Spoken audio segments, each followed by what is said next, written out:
টাকা চিনি রামদাও বিভিন্ন জিনিসপত্র নিয়ে আমাদের কলেজে হামলা করছে। এটা কেন? এত সুন্দর একটা কলেজ কিভাবে নষ্ট করতে পারে? অন্যান্য কলেজের পোলাপাইন ভাঙচুর করছে, ওরা কেন ডিএমআরসিতে আসলো? 2-3টা পুলিশের গাড়ি 10টার দিকে চলে আসছে। সেই 2-3টা গাড়িতে কোনো কাছাকাছি ছিল না, দূরে ছিল এবং তারাও ভয় পায়। আমাদের যে সীমিত পুলিশ ছিল, আমরা আমাদের সর্বশক্তি দিয়ে চেষ্টা করেছি সেখানে আটকানোর জন্য, কিন্তু তারা ছিল 15 থেকে 20,000। ছাত্রদের উচিত ছিল পড়াশোনায় ফিরে যাওয়া, কিন্তু তারা পড়াশোনায় ফিরে না গিয়ে ছাত্রদের একটা অংশ রাজনীতির ক্ষেত্রে অনেক বেশি আগ্রহী হয়েছে।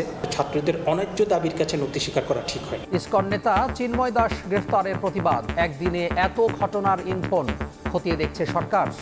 সারা দেশের অ্যাটেনশন এই দিকে নিয়ে যাওয়ার চেষ্টা করা হচ্ছে কিনা এটা আমাদের কাছে সন্দেহ হচ্ছে।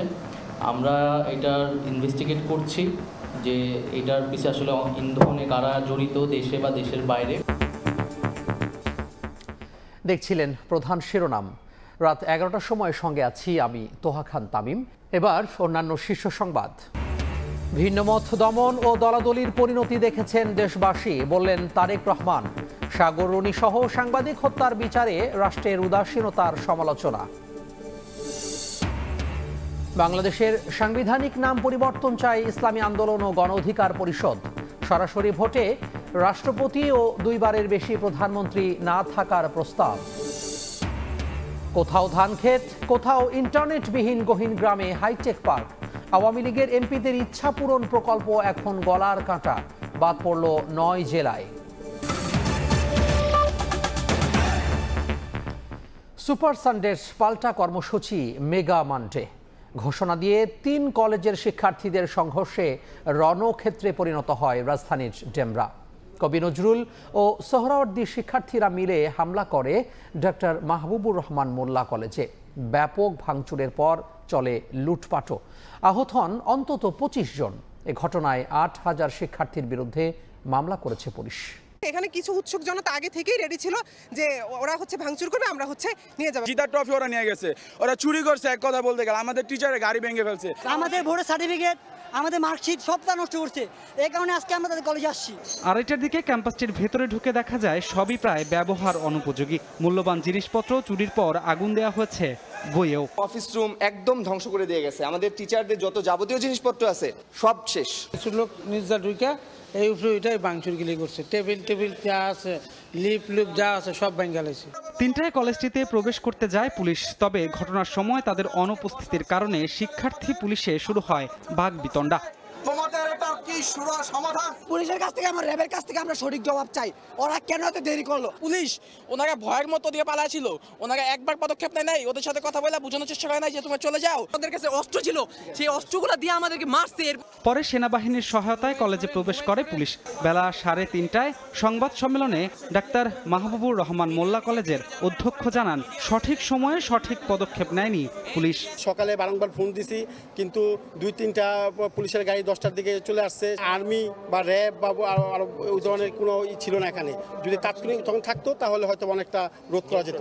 তবে তাৎক্ষণিক প্রতিক্রিয়ায় পুলিশের দাবি, চেষ্টা করেও আটকানো যায়নি বিক্ষোভকারী শিক্ষার্থীদের। ছাত্র এবং অন্যান্য সাধারণ মানুষের বেশে যারা আসছে 15-20,000, তো সুতরাং আমরা তাদের সেখানে ইন্টারসেক্ট করার চেষ্টা করেছি, কিন্তু তারা আমাদের সেটাকে ওভারকাম করে তারা চলে এসছে।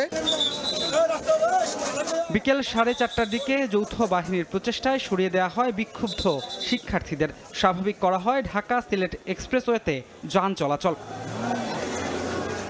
ধ্রুব ব্যানার্জি, সময় সংবাদ, ঢাকা। ইসকন নেতা চিন্ময় কৃষ্ণ দাসকে বিমানবন্দর থেকে গ্রেফতার করেছে গোয়েন্দা পুলিশ।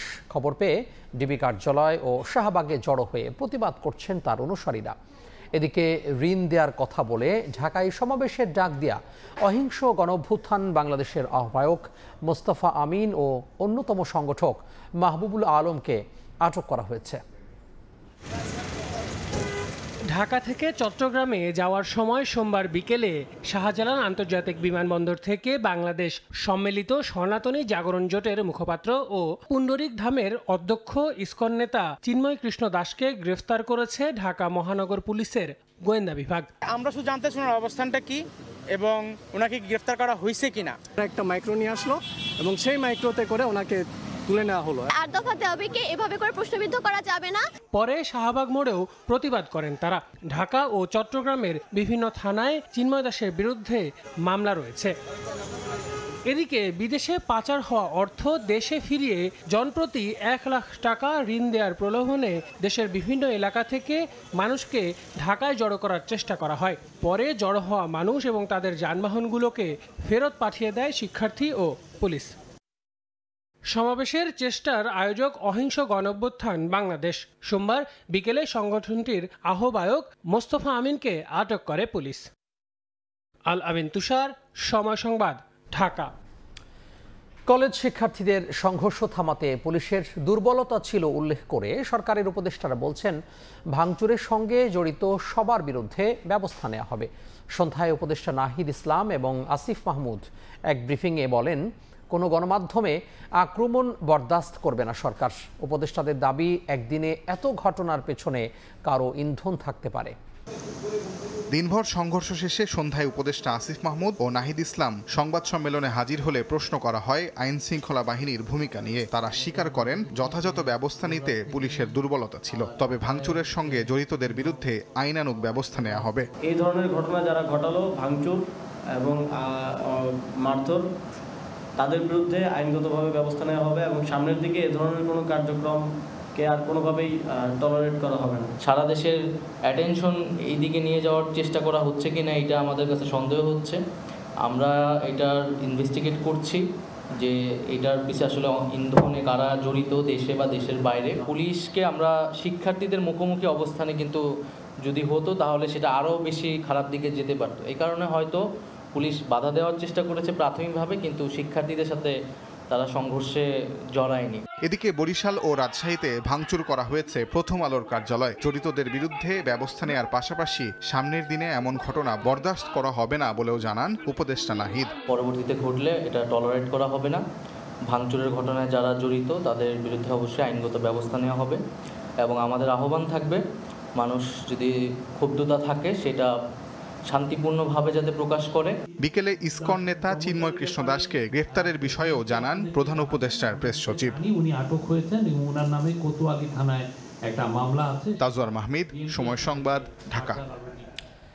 কারো উস্কানিতে পা না দিয়ে শিক্ষার্থীদের শান্ত হওয়ার আহ্বান জানিয়েছেন বাংলাদেশ ছাত্র অধিকার পরিষদের নেতারা। সন্ধ্যায় ঢাকা বিশ্ববিদ্যালয়ের মধুর ক্যান্টিনে সংবাদ সম্মেলনে সংগঠনটির সভাপতি বিনিয়ামিন মোল্লা প্রশ্ন তোলেন, একদিনে একের পর এক ঘটনা ঘটলেও কি করছে গোয়েন্দা সংস্থাগুলো? আমাদের গোয়েন্দা সংস্থার যে মশাইরা আছেন, আপনারা কি করছেন? আপনারা কি নাকে তেল দিয়ে ঘুমাচ্ছেন? প্রত্যেকটা শিক্ষক কর্মকর্তার আমি মনে করি এই মুহূর্তে নৈতিক দায়িত্ব, তারা গিয়ে নিজ নিজ শিক্ষা প্রতিষ্ঠানের শিক্ষার্থীদেরকে আপনারা বাবা সোনা বলে তাদেরকে বুঝিয়ে নিজ নিজ শিক্ষা প্রতিষ্ঠানে ফেরত আনুন। শিক্ষার্থীদেরকে আমরা হাত জোর করে অনুরোধ করছি, প্লিজ আপনারা কারো উস্কানিতে পা দিবেন না। আপনার মায়ের বুক খালি হলে আপনার বাবা মার কষ্ট হবে, আপনি আপনার হাত ভাঙলে আপনি সাবারার করবেন। ব্যাটারি চালিত রিকশা চলাচল বন্ধ করে হাইকোর্টের দেয়া আদেশের ওপর 1 মাসের স্থিতাবস্থা জারি করেছেন সুপ্রিম কোর্টের চেম্বার আদালত। ফলে যান্ত্রিক এ রিকশা চলতে আপাতত কোনো বাধা নেই। অ্যাটর্নি জেনারেল বলেছেন, ব্যাটারি চালিত রিকশাকে আইনি কাঠামোর মধ্যে আনতে কাজ করবে সরকার। বন্ধ নয়, নীতিমালা চান রিকশা চালকরাও। এই অচলাবস্থা নিরসনে সর্বোচ্চ আদালতের দ্বারস্থ হয় সরকার। হাইকোর্টের আদেশ স্থগিত চেয়ে করা হয় আবেদন, যার শুনানি হয় সোমবার দুপুরে। উভয় পক্ষের দীর্ঘ শুনানি শেষে চলাচল বন্ধ করে হাইকোর্টের দেয়া আদেশের ওপর 1 মাসের স্থিতাবস্থা দেন চেম্বার আদালত। ফলে ব্যাটারি চালিত রিকশা চলতে আপাতত কোনো বাধা নেই। মাননীয় চেম্বার বিচারপতি আজকে হাইকোর্টের আদেশের উপর স্থিতাবস্থা বজায়ের জন্য নির্দেশনা দিয়েছেন এবং 1 মাসের মধ্যে হাইকোর্টের রুলটি নিষ্পত্তির জন্য নির্দেশনা দিয়েছেন। আইনের মধ্যে এবং আইনের কাঠামোর বাইরে কোনো ধরনের কোনো রকম কার্যক্রম কোনো পক্ষেরই পরিচালনা করা যেমন উচিত না, এবং আমি আদালতকে বলেছি, আদালত যেহেতু আইনের ইন্টারপ্রিটেশন দেন, আইনের ব্যাখ্যা দেন, আইনের মধ্যে যদি এমন কোনো বিধান না থাকে তাহলে আইন যেন সেভাবে পরিচালিত হয় সেই মর্মে আদালত নির্দেশনা দেন। এর আগে সকালে ডিএমপি কমিশনারের সঙ্গে বৈঠকে বসে ব্যাটারি চালিত রিকশা চালকদের প্রতিনিধি দল। নীতিমালার পাশাপাশি চাঁদাবাজি বন্ধের দাবি জানান চালকরা। আশ্বাস দেন ডিএমপি কমিশনার। চলতেছে তো 50 বছর একইভাবে চাঁদাবাজি, বন্ধ তো করতে পারে না কেউ। বন্ধ করতে পারে কিনা দেখেন না। এইটা কমিটি করে ব্যবস্থা নেন, ওসিকে রাখেন, গণ্যমান্য ব্যক্তিদেরকে রাখেন, রাখে এই চাঁদাবাজি বন্ধ হতেই হবে। ঢাকা মহানগরীতে ব্যাটারি চালিত অটোরিকশা চলাচল অবৈধ। তাদের বৈধ কাঠামোর মধ্যে আনতে এ পর্যন্ত কোনো আইন বা নীতিমালা নেই। আবু সাইদ নিশান, সময় সংবাদ, ঢাকা। ভিন্নমত দমন ও দলাদলির পরিণতি কেমন হয় তা দেখেছেন দেশবাসী। ডিউজের একাংশের বার্ষিক সাধারণ সভায় ভার্চুয়ালি যোগ দিয়ে কথা বলেছেন বিএনপির ভারপ্রাপ্ত চেয়ারম্যান তারেক রহমান। সাগররণী সহ সাংবাদিক হত্যার বিচারে রাষ্ট্রের উদাসীনতার সমালোচনা করেছেন তিনি। পেশাদার সাংবাদিকদের সংগঠন ঢাকা ইউনিয়ন অব জার্নালিস্ট ডিইউজের বার্ষিক সাধারণ সভার আয়োজন জাতীয় প্রেস ক্লাবে। এতে ভার্চুয়ালি যোগ দেন বিএনপির ভারপ্রাপ্ত চেয়ারম্যান তারেক রহমান। সাংবাদিকদের এই সভায় তারেক রহমান বলেন, শুধু নির্বাচনের জন্য গণ অভ্যুত্থান হয়নি, জবাবদিহির ভিত্তিতে রাষ্ট্রের রাজনৈতিক বন্দোবস্ত প্রয়োজন। একটি নির্বাচনের জন্যই গণ অভ্যুত্থান হয়নি, গণতান্ত্রিক রাজনৈতিক চর্চায় জনগণের অধিকার প্রতিষ্ঠার জন্যই নির্বাচন অবশ্যই একটি মুখ্য বিষয়। রাষ্ট্র ও সরকারকে মুক্ত রাখতে হলে অবশ্যই নাগরিককে রাজনৈতিকভাবে ক্ষমতাশালী রাখা অত্যন্ত জরুরি। রাষ্ট্রের রাজনৈতিক বন্দোবস্ত এমন হওয়া প্রয়োজন যেখানে ইউনিয়ন পরিষদ থেকে জাতীয় সংসদ নাগরিকদের প্রত্যক্ষ ভোট ছাড়া একজন ব্যক্তি কোথাও কোনোভাবেই জনপ্রতিনিধি নির্বাচিত হতে সক্ষম হবেন না। ভিন্নমতের অনুসারীদের ওপর নির্যাতন চালানোর সংস্কৃতি বদলানোর যুক্তি তুলে ধরে তিনি বলেন, আওয়ামী লীগের শাসনামলে চাকরি হারানো সাংবাদিকদের পুনর্বহালের উদ্যোগ নিতে হবে। ভিন্ন মত অথবা ভিন্ন দ্বিমতকে শত্রুতা কিংবা নির্লজ্জ দলাদলিতে পরিণত করলে কি পরিণতি হতে পারে, গত ১.৫ দশকে দেশের জনগণ এটি হাড়ে হাড়ে টের পেয়েছেন। স্বৈরাচারী শাসনামলে রাজনৈতিক কারণে যেসব সাংবাদিক চাকরি হারিয়েছেন, সাধ্যমতন চাকরি দেওয়ার জন্য আমি বিভিন্ন সংবাদপত্রের ব্যবস্থাপনা কর্তৃপক্ষের প্রতি আহ্বান জানাই। আমরা এমন একটি রাষ্ট্র ও সমাজ বিনির্মাণের লক্ষ্যে কাজ করছি যেখানে সাগররণীদের বিচারের ব্যাপারে রাষ্ট্র উদাসীন থাকবে না। একই অনুষ্ঠানে বিএনপির সিনিয়র যুগ্ম মহাসচিব রুহুল কবির রিজভী অভিযোগ করেন, জ্যেষ্ঠ সাংবাদিকদের নেতিবাচক ভূমিকায় প্রেস ক্লাবের মতো জায়গা থেকেও গ্রেফতার করা হতো বিএনপি নেতাকর্মীদের। টক শোতে শ্যামল দত্তরা বলছে এই ছেলেরা তো ভুল আন্দোলন করছে, এরা তো হচ্ছে আমাদের কি বলে যে চেতনার বিরুদ্ধে এরা কাজ করছে। ইকবাল সোবহান চৌধুরী তিনি যে ন্যাক্কারজনক ভূমিকাটা পালন করলেন, মনে হচ্ছে পুলিশকে ডেকে নিয়ে তিনি মহাসচিবকে ধরিয়ে দিলেন। গণতন্ত্রের সঙ্গে আওয়ামী লীগের রাজনীতির কোনো মিল নেই বলেও মন্তব্য করেন নেতারা। তাদের মত, ঐক্য ধরে রাখতে পারলে ভোটের মাঠে ঠাঁই হবে না আওয়ামী লীগের। গণতন্ত্রের সাথে আওয়ামী লীগের আদর্শের কোনো মিল নেই। কামরুজ্জামান মামুন, সময় সংবাদ, ঢাকা। বাংলাদেশের সাংবিধানিক নাম পরিবর্তন করার সুপারিশ করে প্রস্তাব দিয়েছে ইসলামী আন্দোলন বাংলাদেশ ও গণ অধিকার পরিষদ। রাষ্ট্রপতি ও প্রধানমন্ত্রীর ক্ষমতার ভারসাম্য চায় দুটি দলই। সোমবার সংবিধান সংস্কার কমিশনে প্রস্তাবগুলো লিখিত আকারে জমা দেয় তারা। সংবিধান সংস্কার কমিশনের কাছে সোমবার প্রস্তাবনা জমা দেয় ইসলামী আন্দোলন বাংলাদেশ এবং গণ অধিকার পরিষদ। উভয় সংগঠনই দেশের সাংবিধানিক নাম গণপ্রজাতন্ত্রী বাংলাদেশের পরিবর্তে নতুন নাম প্রস্তাব করেছে। নতুন সংবিধান নট সংশোধন, আমরা বাংলাদেশের নামটা পরিবর্তন করতে চাই। বাংলাদেশ হবে বাংলাদেশ কল্যাণ রাষ্ট্র, যাতে কোনো ব্যক্তি এই নামটা দেখে কোনো অকল্যাণ করার চিন্তা না করতে পারে। এই রাষ্ট্রের নাম হবে গণতান্ত্রিক বাংলাদেশ, গণপ্রজাতন্ত্রী বাংলাদেশ নয়। সংবিধান থেকে প্রজাতন্ত্র শব্দটি বাদ দিতে হবে। উভয় সংগঠনই প্রধানমন্ত্রী, রাষ্ট্রপতির ক্ষমতার ভারসাম্য এবং সরাসরি ভোটে রাষ্ট্রপতি নির্বাচনের বিধান সংবিধানে যুক্ত করার লিখিত প্রস্তাব সংস্কার কমিশনে জমা দেয়। যিনি সংসদ নেতা হবেন, প্রাইম মিনিস্টার হবেন, উনি কোনো দলের প্রধান হতে পারবেন না, এটা আমরা চাই। আর শুধু আইনের শাসন আর ন্যায়ের শাসন প্রতিষ্ঠা করতে চাই। জাতীয় সংসদের মেয়াদ 4 বছর করতে হবে। দ্বিকক্ষ বিশিষ্ট সংসদ, 2 বারের বেশি কেউ রাষ্ট্রপতি বা প্রধানমন্ত্রী হতে পারবে না, এবং একই সাথে রাষ্ট্রপতি এবং প্রধানমন্ত্রীর মেয়াদ হবে 4 বছর। কমিশন প্রধান জানান, সকলের পরামর্শ নিয়ে চূড়ান্ত প্রস্তাবনা প্রস্তুত করবেন তারা। আমরা কোনো পূর্ব ধারণা নিয়ে শুরু করছি না, সকলের মতামতগুলোকে আমরা বিবেচনায় নিয়ে আমাদের প্রস্তাবগুলি তৈরি করব। যেখানে যেটা প্রয়োজন হবে সেটা আমরা পরামর্শ দেব। আগামী 31 ডিসেম্বরের মধ্যে রাষ্ট্র সংস্কারের লক্ষ্যে গঠিত 10টি কমিশনের প্রস্তাব জমা দেওয়ার কথা রয়েছে। নাজমুস সালেহী, সময় সংবাদ, ঢাকা। কোথাও ধানক্ষেত, আবার কোথাও শহর থেকে এত দূরে যে নেই কোনো ভালো সড়ক। তথ্য প্রযুক্তি খাতের কয়েকটি প্রকল্পে এমনই কাণ্ড করেছে হাইটেক পার্ক কর্তৃপক্ষ। ফ্রিল্যান্সারদের অভিযোগ, এমন জায়গায় এসব সেন্টার নির্মাণ করা হচ্ছে যেখানে মেলে না ইন্টারনেট আর কাজেরও অনুপযোগী পরিবেশ। হাইটেক পার্কের নতুন কর্মকর্তারা বলছেন, এমন 9 প্রকল্প বাদ দিয়ে 1800 কোটির বেশি টাকা সাশ্রয় করেছেন তারা। কয়েক জেলা ঘুরে শরীফ রুবেলের ক্যামেরায় শুভ খানের রিপোর্ট।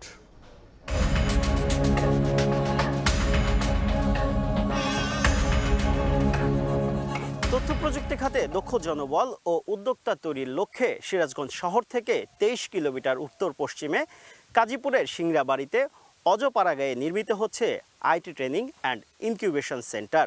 প্রায় 60 কোটি টাকা ব্যয়ে ধানক্ষেতে বাস্তবায়নাধীন এই সেন্টারে যেতে পেরোতে হয় কাদামাটির পথ।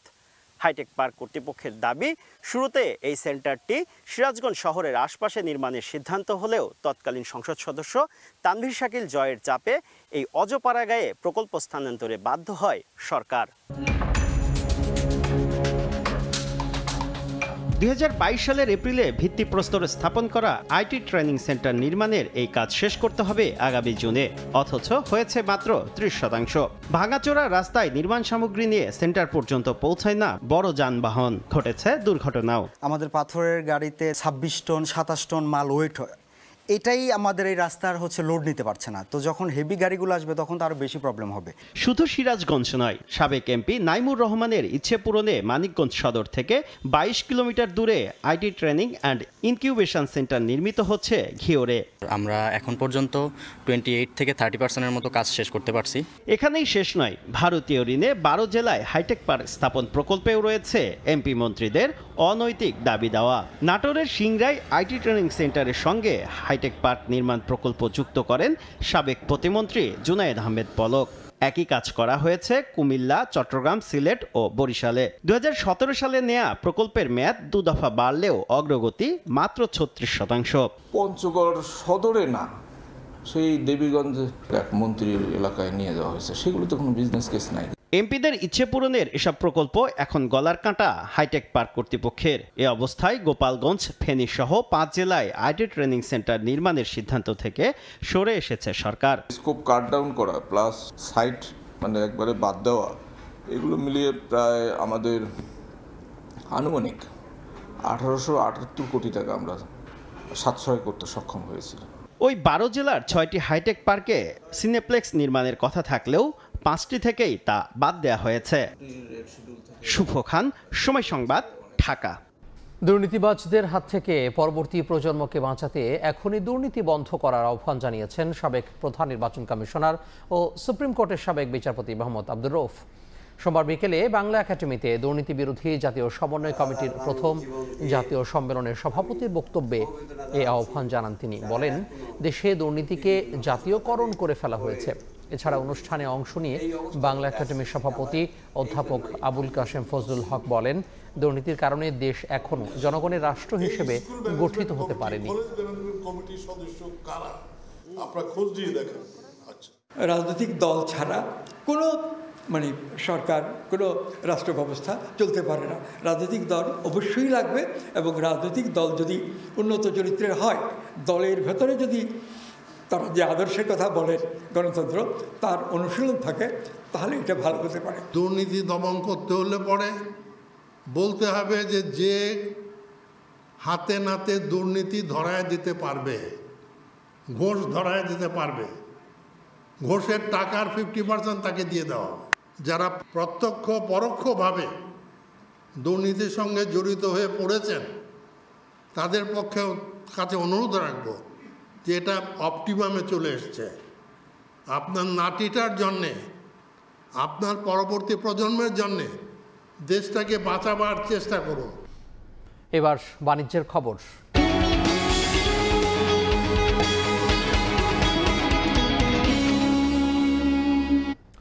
বার্ষিক উন্নয়ন কর্মসূচির বাস্তবায়ন ও বেসরকারি বিনিয়োগে ভাটা পড়ায় অর্থনৈতিক মন্দার শঙ্কায় সরকার। দুপুরে পরিকল্পনা উপদেষ্টা ওয়াহিদুদ্দিন মাহমুদ একনেক ব্রিফিংয়ে জানান, দুর্নীতি ও অপচয় ঠেকাতে প্রকল্প বাস্তবায়নের হার কমলেও এখন থেকে কাজের গতি বাড়ানো হবে। একনেক সভায় প্রায় ৬,০০০ কোটি টাকার ৫টি প্রকল্পে অনুমোদন দিয়েছে অন্তর্বর্তী সরকার। দেশের পূর্বাঞ্চলে বিদ্যুৎ সঞ্চালন ব্যবস্থার উন্নয়ন, চট্টগ্রামের পয়ঃনিষ্কাশন ব্যবস্থার আধুনিকায়ন, তরুণ শিক্ষার্থীদের মাঝে উদ্যোক্তা তৈরিতে বিশ্ববিদ্যালয়গুলোর সক্ষমতা বৃদ্ধি, পরিবেশ সুরক্ষায় মোংলা বন্দরে বর্জ্য ও তেল অপসারণ ব্যবস্থা এবং রোহিঙ্গা সংকট মোকাবেলায় ৫টি প্রকল্পের অনুমোদন দেয়া হয়েছে একনেক সভায়। এর মধ্যে 2টি নতুন প্রকল্প ও বাকি 3টি সংশোধিত। এসব প্রকল্পের ব্যয় ধরা হয়েছে ৫,৯১৫ কোটি টাকা, যার মধ্যে ৪,৭৮৭ কোটি টাকার যোগান দিবে বিদেশি সংস্থা ও প্রতিষ্ঠান। আমরা বিদ্যুৎ উৎপাদন যেভাবে করতে পেরেছি সেভাবে বিদ্যুতের সঞ্চালন অত ভালো নাই, গ্রিডের অভাব। মোংলা বন্দরের আধুনিক বর্জ্য ও নিশ্চিত তৈল অপসারণ ব্যবস্থাপনা এটা চলমান, প্রায় শেষ দিকে। চট্টগ্রামের জলাবদ্ধতা একটা বড় বিষয়। আমরা এই প্রকল্প, এটা বড় প্রকল্প, এটা বাস্তবায়ন করা হচ্ছে। বার্ষিক উন্নয়ন কর্মসূচি এডিপি বাস্তবায়নের নিম্নহার এবং বেসরকারি খাতে বিনিয়োগ কমে আসায় অর্থনৈতিক মন্দার আশঙ্কা করে উপদেষ্টা বলেন, পরিস্থিতি উত্তরণে চেষ্টা চলছে। অপচয় রোধ করতে গিয়ে, দুর্নীতি রোধ করতে গিয়ে এবং প্রকল্পগুলো ভালো প্রকল্পগুলোকে কাটছাট করতে গিয়ে, যেগুলো অপ্রয়োজনীয় প্রকল্প করতে গিয়ে দেখা যাচ্ছে যে উন্নয়নের ব্যয় তো উন্নয়ন বাজেটের বাস্তবায়ন অত্যন্ত ধীরে হচ্ছে। যেগুলোকে আমরা ছাড়পত্র দিয়েছি এগুলোকে ভালোভাবে যাতে যত দ্রুত পারা যায় বাস্তবায়ন করা। রাজনৈতিক উদ্দেশ্য প্রণোদিত প্রকল্প বাতিল করা, বাস্তবায়নকারী অনেক ঠিকাদারি প্রতিষ্ঠানের মালিক পালিয়ে যাওয়া সহ চ্যালেঞ্জিং সময় যাচ্ছে বলে জানান পরিকল্পনা উপদেষ্টা। ধন্যবাদ সবাইকে। মহির মারুফ, সময় সংবাদ, ঢাকা। ময়মনসিংহ নগরের পাটগুদাম ব্রিজ মোড় থেকে নেত্রকোনাগামী বিআরটিসি বাসে এক যাত্রী ওঠাকে কেন্দ্র করে দুই পক্ষের মারামারির ঘটনায় সড়ক অবরোধ করেছে বাস শ্রমিকরা। পরে সেনাবাহিনীর হস্তক্ষেপে 3.5 ঘন্টা পর অবরোধ তুলে নিলে যানবাহন চলাচল হয়। সোমবার সন্ধ্যা 6:30টার দিকে শ্রমিক মারধরের ঘটনার বিচার এবং নেত্রকোনা ও কিশোরগঞ্জ রুটে বিআরটিসি বাস বন্ধের দাবিতে ময়মনসিংহ নগরের পাটগুদাম এলাকায় অবরোধ করে বাস শ্রমিকরা। এতে সড়কের দুই পাশে কয়েক কিলোমিটার এলাকা জুড়ে যানজট তৈরি হয়। এতে চরম দুর্ভোগের মধ্যে পড়েন রোগীসহ সাধারণ যাত্রীরা।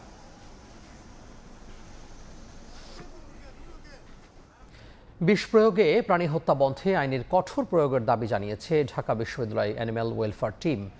সোমবার বিকেলে রাজু ভাস্কর্যের সামনে মানববন্ধন এবং প্রতিবাদ সমাবেশ থেকে দাবি জানানো হয়। গত 22 নভেম্বর রাজধানীর মোহাম্মদপুরের জাপান গার্ডেন সিটিতে বিষ প্রয়োগে কুকুর বিড়াল হত্যাকে মানুষের নৃশংস আচরণ হিসেবে বর্ণনা করেন বক্তারা।